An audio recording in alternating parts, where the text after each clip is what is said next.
and I told him I was gonna kill the guy.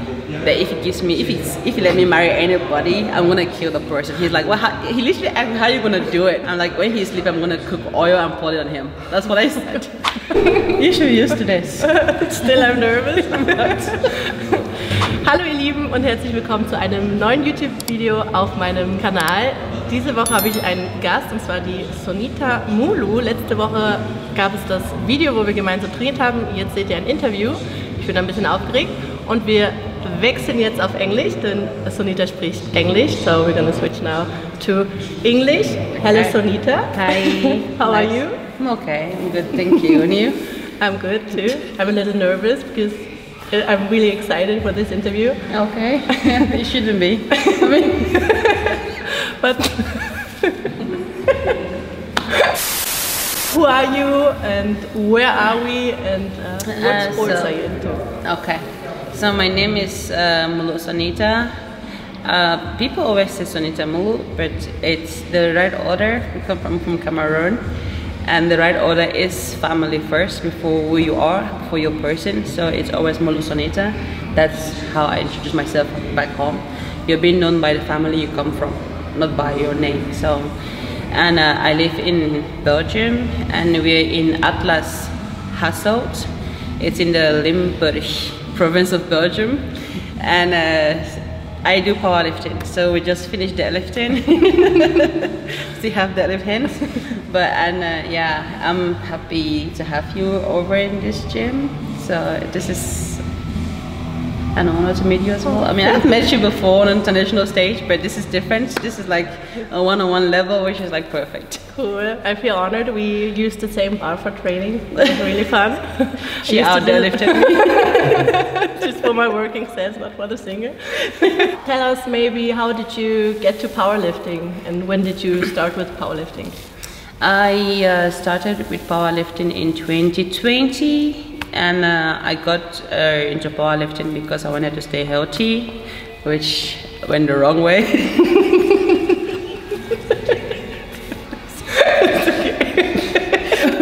So it was the goal was to stay healthy, and then I got quite competitive, and that's why I'm here today. First you competed in the -84 weight class. Yeah. And then you switched to the +84. What was, why did you decide to move up a weight class? Okay, in the -84, it was a bit too hard for me to maintain the weight class. So I had to do a lot of cardio, I would say, and so I got a lot of injuries because of recovery. So I couldn't really recover well from what I was eating, quite low in calories as well. So the goal was to go in the plus and stay healthy, and then in the long run maybe we can cut back down. So that's why I changed my weight class. So now you might, or you're planning on cutting back down to 84, or is there, because the thing is in powerlifting the highest weight class is, I mean, -84, and then there's the open weight class. So the first thing is just to cut down to a bit comfortable body weight, and then we see where we go from there. So I haven't put up a plan to cut back into the -84. I do hope to do that one day, but at the moment we just want to get down to a point where we can do the World Games, but just being on a lower body weight. And for the World Games, it's not by the biggest total who's gonna win, but it's by points. GL right? points. So that's why I think it's a good idea for me to start my course then. So for the World Games. So your next competition will be actually Europeans, right? Yeah. You're gonna be competing together. Like what, 3 weeks from now on? Yes, I think I'm barely lifting yet. it's okay.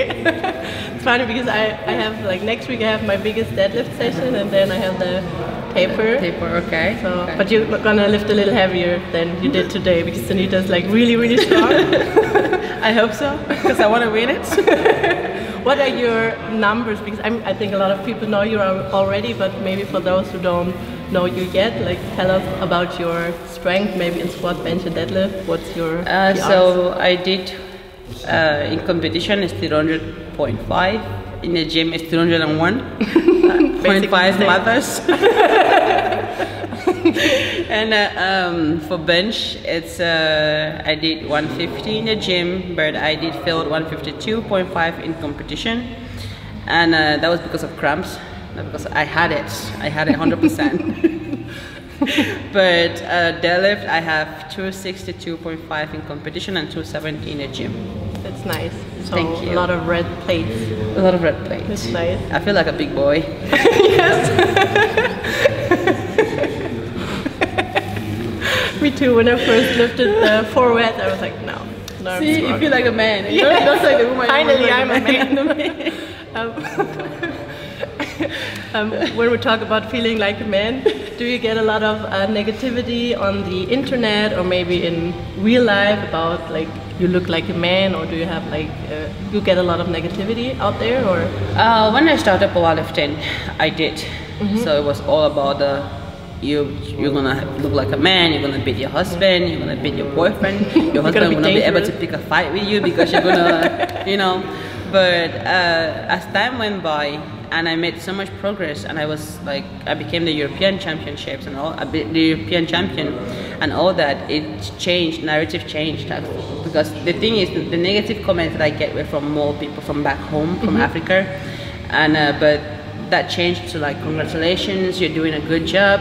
And now the negative comments I get now is about steroid, but it's not from black people anymore. So it's literally just changed, and yeah, it is what it is. And how do you deal with it? Because I myself get a lot of negativity from, especially when I have viral content on Instagram, for example.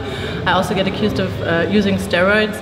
How do you deal with these comments? Do they kind of get you mad, or do you just don't care? What happens with you? It doesn't get me mad, but some of them can be annoying. Yeah. But I have Christoph, who always responds to everything. Yes.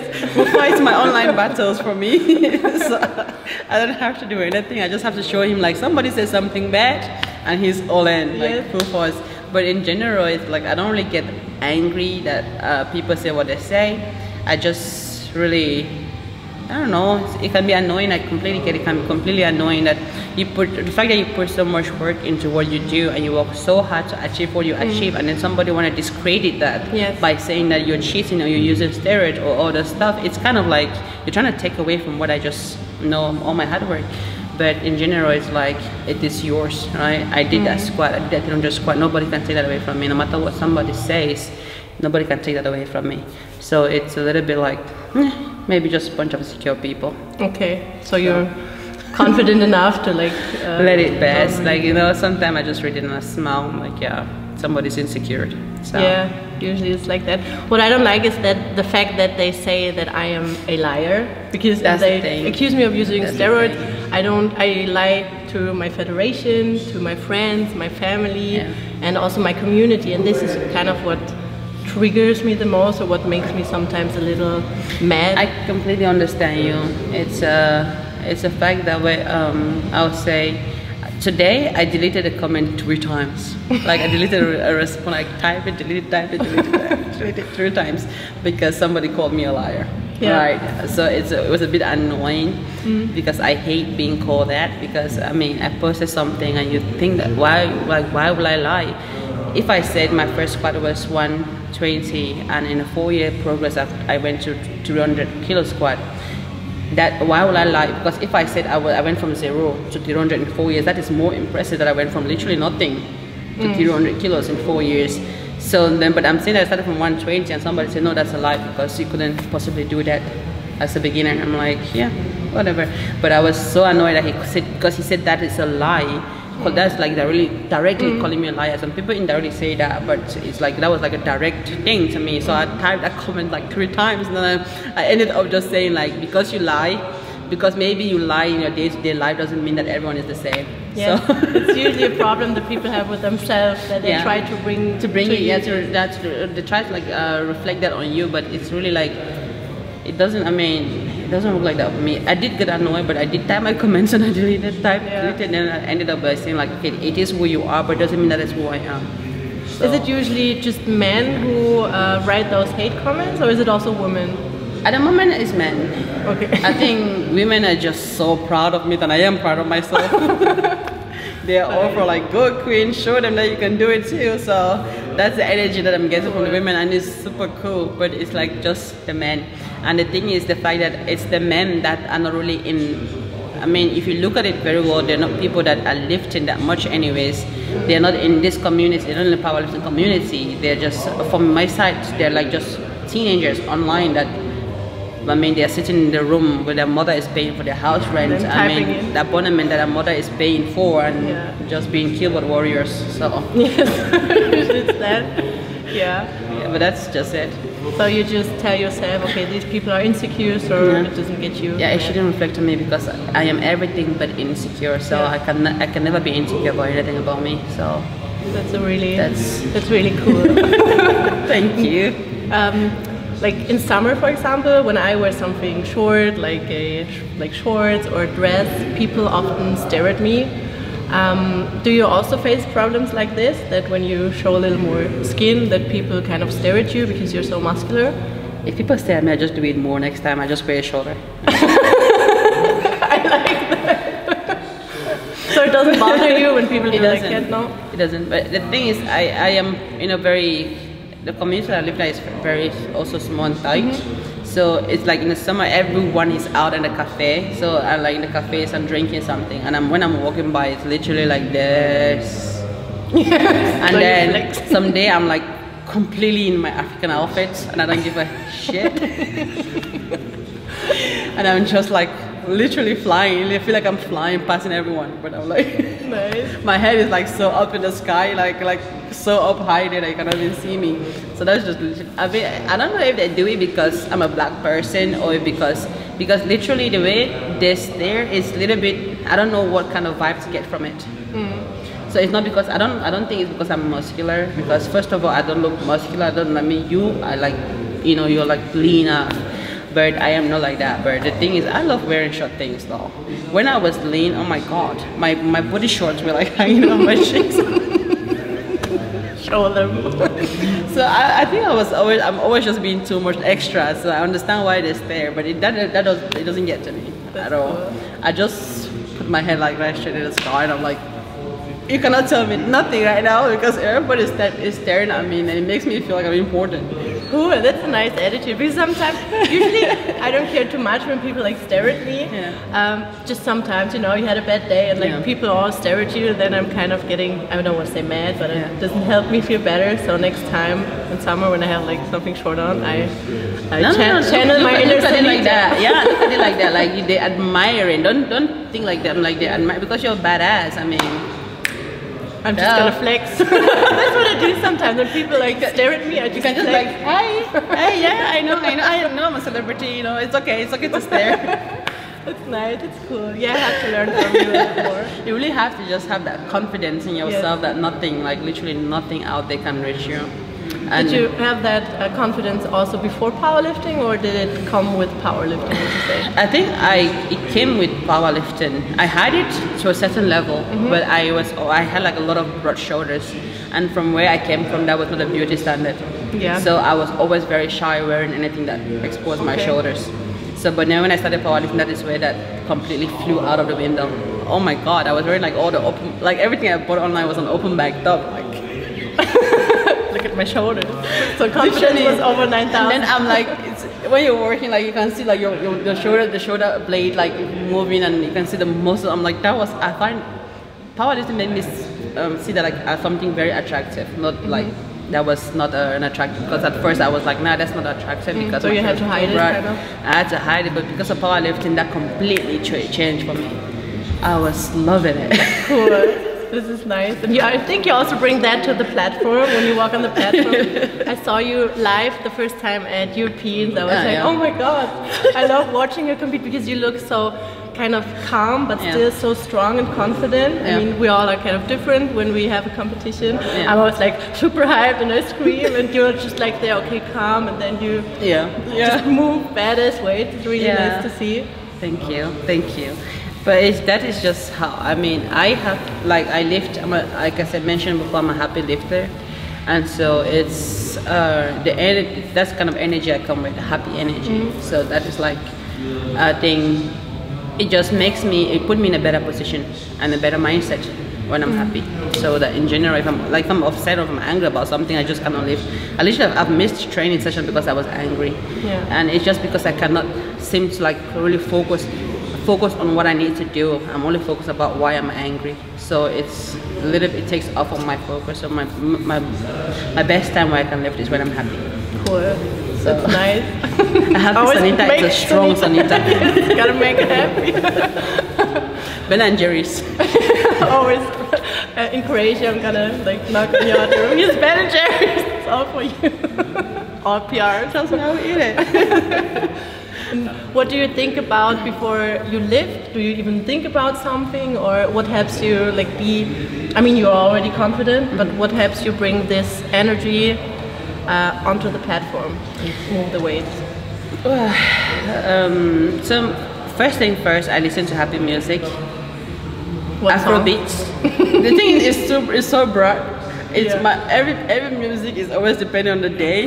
Yeah. It's like, and the thing, I can use a one hype song for like 1 year. I'm the same.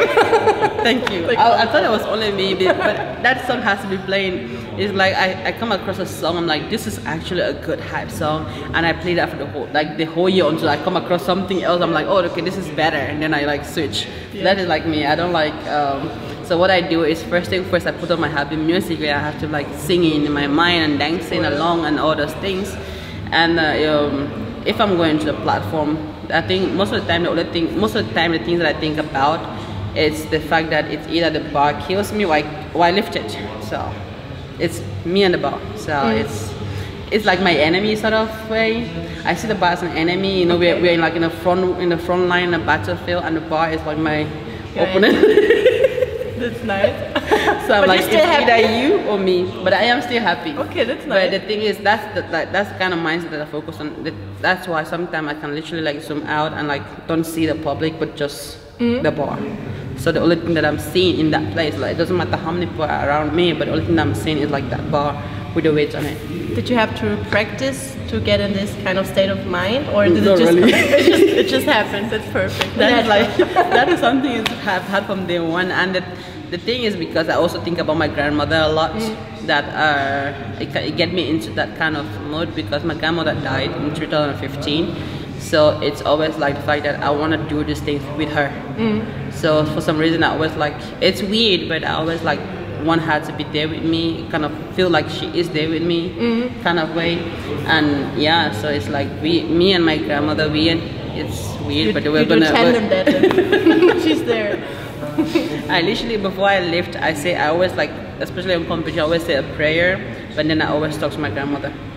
So that's the two things that I do before I lift.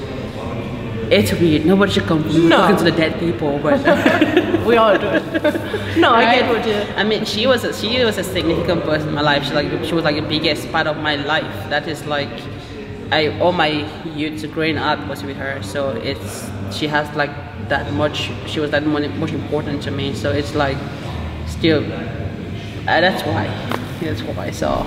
I also asked my community questions, or if they have questions to you, and one question was if you ever dealt with panic attacks, or and if so, how did you handle them?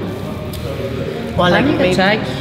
maybe I have hard never times. had panic attacks, but I have had how do I say? I wouldn't really say depression, but according to the doctor, I was diagnosed with the clinical depression, which is like a very extreme level, because that was when my grandmother died. So that was like when, because I have lived for her. It's like she was my purpose in life. So she was like my main goal. I always wanted to be better because I wanted to take care of her. So when she died, it was like your goal was taken away.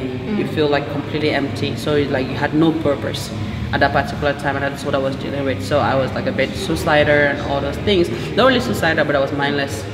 So I could just like randomly walk into the road without even thinking about it, where the cars are coming and all those things. So they had to put me in therapy. Yeah. They had to force Even me though to you go. don't believe in it. Yeah, they had to force me to go to therapy, and I was going, but I'm like, this is not helping. Yeah. And so it was like, I literally said it was gonna be me that could help myself. The thing is, at the end of the day, you have to be somebody, you have to accept that you are broken to a point where, you need fixing. You have to be, because if you don't accept the fact that you're broken, then you cannot be fixed. those are the first thing is to do for me is acceptance. Like I am, this is what has happened, and this is where I am, and I am at my lowest at this particular point. But I don't think that's what my grandmother would have wanted me to be. You know, I have the survivor guilt. Like she should be here. Maybe if I could, I would have switched places with her because I really wanted her to survive, because we went through a lot, just two of us growing up, and so for me it was like that. But I knew, part of me knew that that's not what she would want for me, and she's always loved me to a point where she always knew that one day I was going to be somebody, and I want to also continuously live for her. So that was like a switch for me. So since then, I miss her. A loss is something that they say time can heal it, but I feel like it takes forever. It doesn't heal, and so I always still wish that she was here, but I still know that I'm living for her. So I mean, I'm living with her memory. I'm carrying her memory forward, which is more important than me not being alive. So yeah. It's if I'm alive, I can tell her story. People can get to know, like, there was this amazing woman that once lived. But if I am not there, nobody will ever know her story either. So that is how I pick up myself and I move forward. This is really inspiring. Thank you. And what would you tell other women or also men who have like a hard time in their life? I think everyone does experience harder times, of course, to overcome these times and not give up. The thing is, for me in particular, what made me, have this mindset and this strong will to live was because I always feel like whatever happened to me is happening worse to someone else out there. And the thing is, the fact that I always choose to be grateful for the little things that I had. So even if I was like being thrown down to like the deepest pit, I always knew that I had a roof on my head and I could have food. My grandmother always made sure that I had something to eat. So for me, I always tend to be grateful to those little things that I had than actually completely focus on what was happening all the time to me. So I think that's actually something a lot of people can learn from. Like, no matter what is going bad in your life, look about the little things that are going well, you know, hold on to those little things and hope that the other ones are gonna, one day, there's gonna be light at the end of the tunnel, because that is how I did. I always say, I'm not undermining what I went through by saying that somebody's going through worse, but it's just a way of making me, you know, want to, like, give me the courage to move forward and to like keep pushing forward. Because if I say somebody's going through worse, it means my situation is a little bit better. Yeah. So that always makes me, because actually, to be sincere and honest, somebody's always going through worse. And you also just have to look within. Like I said, be grateful for the little things that you have control over. You don't have control over life. So the things that you have control over, be grateful over them. And those that you don't have control over, don't focus too much on those, because that's what I always say. Like, something somebody does to me, I don't have control over that, but I have control over how I react to it, right? So that's just that's all I can say, really. It's just the fact that don't keep focusing on the things that are going bad, but try to also be grateful for the little things that are going well. Focus on the good and what you can do to improve, to make it better. Are there any women who inspire you a lot? It doesn't just have to be in powerlifting; it can also be in other areas. I would say my mom is my woman crush Wednesday. They always say that, like WCW or something, like Woman Crush Wednesday. She's my woman crush as well, right? Yeah. I thought she was your sister. She was. Oh my God, I'm not old. You have to tell. My elder sister is 26 years old. Oh Lord. She was my mother. That's a compliment for her. She will love it anyways. She always compares with me every time. Like, look, I'm staying younger and you're growing older. That's what she loves saying that. So nice. But I didn't grow up with my mom. But she's one of the strongest women that I know. It's not because physically, but it's mentally as well, what she's gone through, and still be able to fight.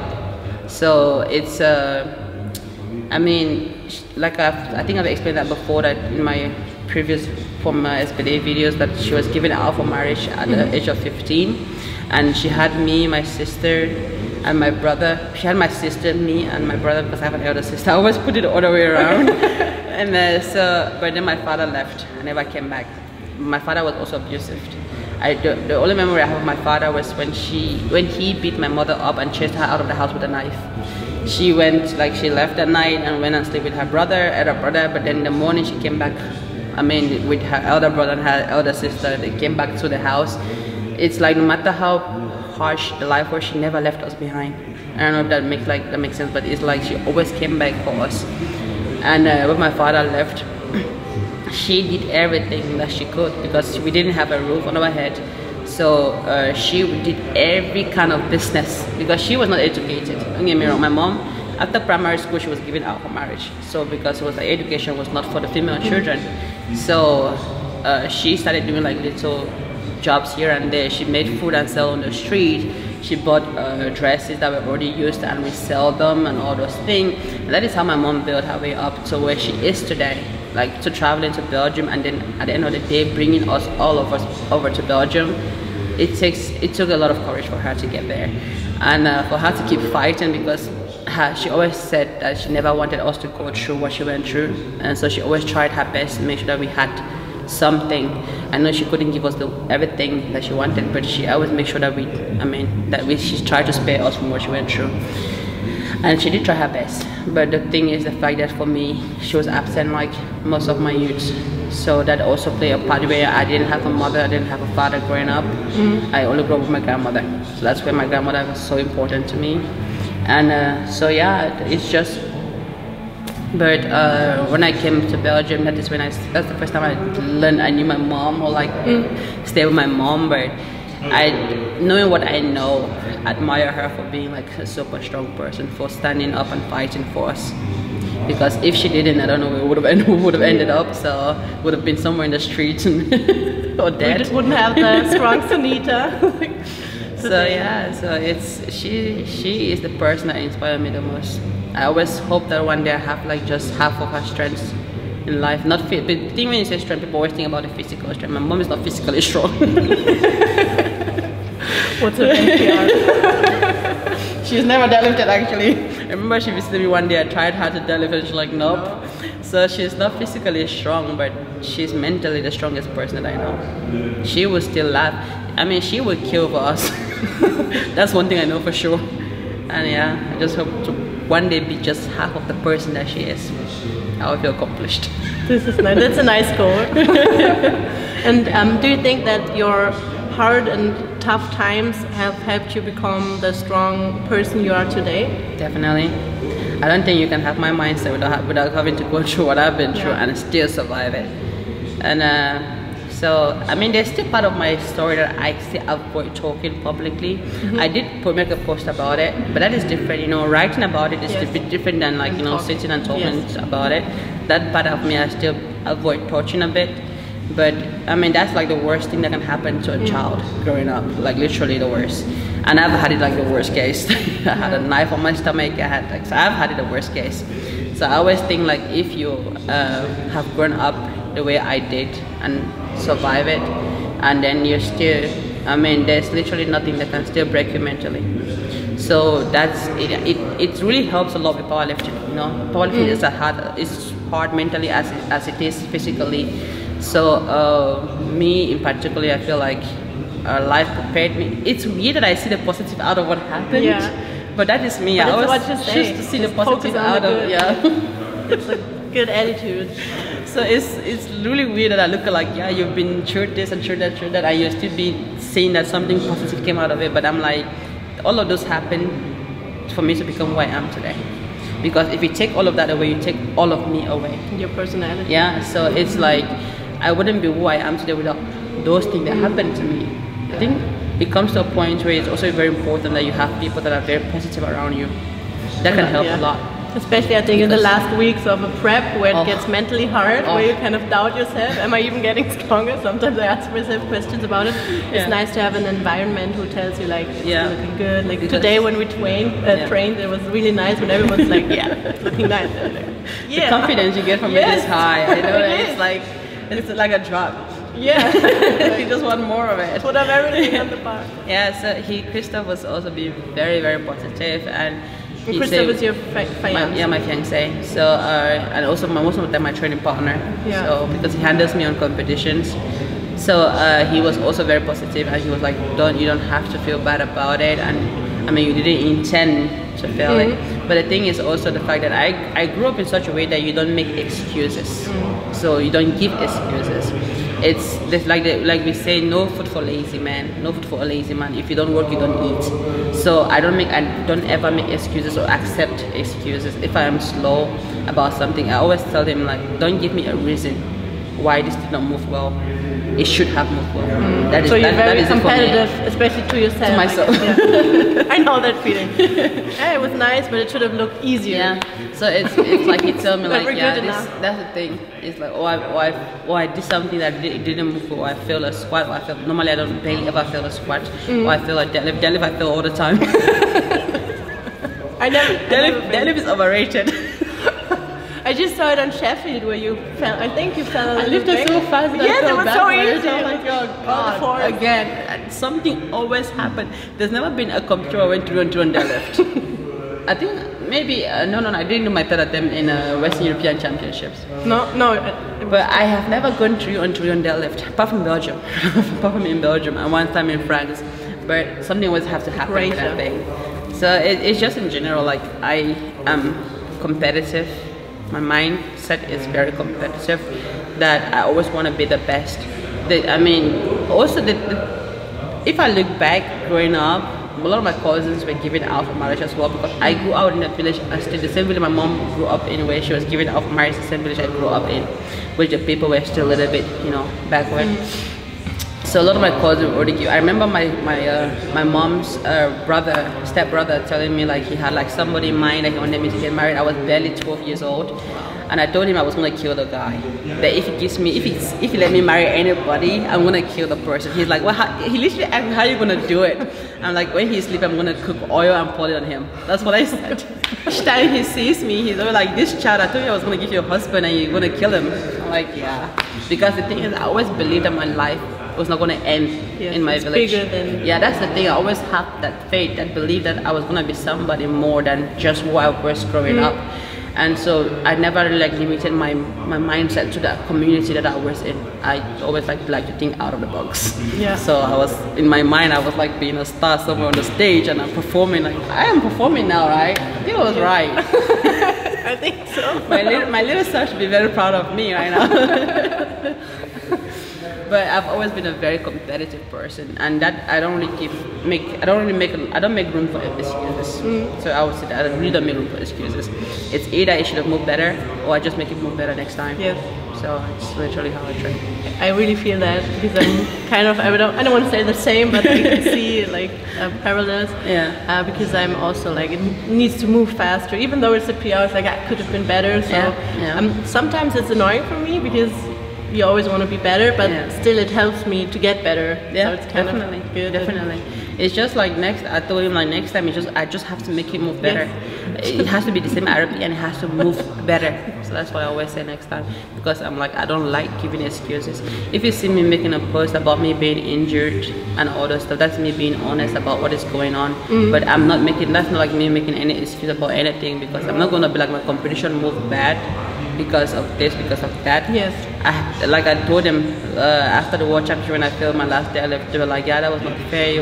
It was locked. They should have been. I mean, if there was a white, I'm like, I'm just gonna do it better next time. Yeah. That's what I said. That's the only thing you can do. I don't have to say that the judges were unfair to me or the referees were unfair. I just literally said they saw something that was there. So I just have to make sure that next time they don't see anything. So next time it's clean. That enough that I get to rewind line. That's what I told them. And that's what you got. Yeah. Yeah. What would you say, or what does strength mean to you? I mean, you said your mom for you is the strongest person because she is mentally strong. What does strength in general mean to you? What is a strong person? It's a broad thing. It cannot just say, because it cannot just be put on the physical strength, right? It's a very broad thing. People face day-to-day life challenges that if you look at them, you're like, this person is really strong to have gone through that thing. But does that mean that they're physically strong? No, I couldn't fight off people that were taking advantage of me, so I wasn't like really physically that strong. But so for me, it's both. I always say being strength or being strong is both mentally, physically, in every aspect of your life. So it's not only like in the gym It's also how you approach life in general, like how you do at work, or how you do it when things are going bad, or how you react when, you know, under stress and all those stuff. It takes a lot of strength to do all those things. So for me, it's like just more about the whole, how you approach life, how you do things in life in general, how you handle situations in life. So that defines if you're a strong person to me. I don't think I'm a strong person simply because I squat 300 kilos. Yeah. What if I cry at night? What if I break? If the list thing is hard, what if I like? So it's I don't. That's not the only reason why I consider myself a strong person. I consider myself a strong person because I am unbreakable. Firstly, mentally, like. Yeah. Come at me. You can come at me physically and I'm gonna win. You can come at me mentally and I'm still gonna win. Nice. Better be friends with Sunita. What would you tell younger females or women who start with powerlifting? Do you have any advice on beginners? Like I said, somebody asked me a similar question to my story. I said it's stay consistent to what you want to do and to your goals. This journey is your journey. It's nobody else's. Like, it's not about the person that is lifting on Instagram. It's not about social media make things so competitive these days. Yes.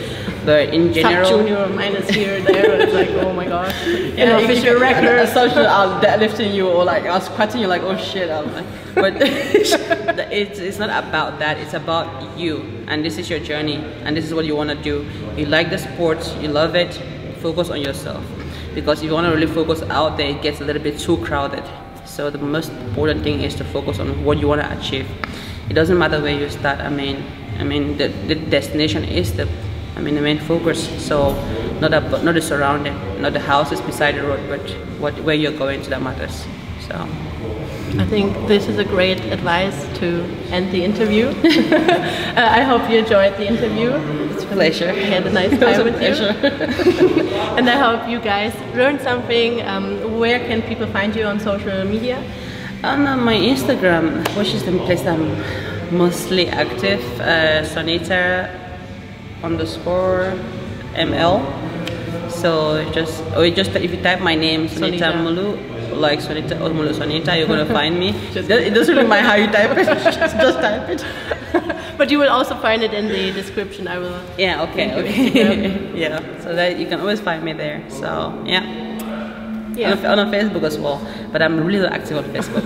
Okay, so my Facebook is somehow connected to my Instagram, so it posts straight to Facebook, but I'm really not active there. So go follow Sonita on Instagram. Yeah. Thank you.